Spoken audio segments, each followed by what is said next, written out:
যখনই জমিনে কোনো বান্দা নাফরমানি করে, তখন ওই জমিনের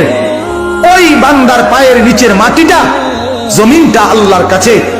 আবেদন করে, আল্লাহ আল্লাহ আমার একটু সুযোগ দাও, আমি একটা শুধু গড় দেবো, আমার নিচের মাটিটা উপরে উঠামু, উপরের মাটি নিচে নামামু, শুধু ওই লোকটা যেরকম বিছনায় এপাশ ওপাশ করে, আমি আমার জমিনটাকে একটু এপাশ ওপাশ করবো, আমার নিচের মাটি তুলবো, উপরের মাটি নিচে নামাবো, আল্লাহ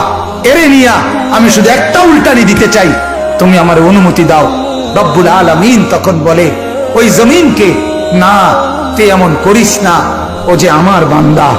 ওরে না আমি বানাইছি, ওরে আমি বানাইছি। এই জমিন আমি কায়নাত আমার হুকুম দিয়ে বানাইছি, আর ওরে আমি হাত দিয়ে বানাইছি, আমার হাতে বানাইছি, আর নাক আমি লাগাইছি,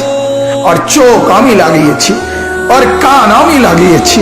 আর হাত আমি লাগাইছি। আরে আমি সেই মাওলা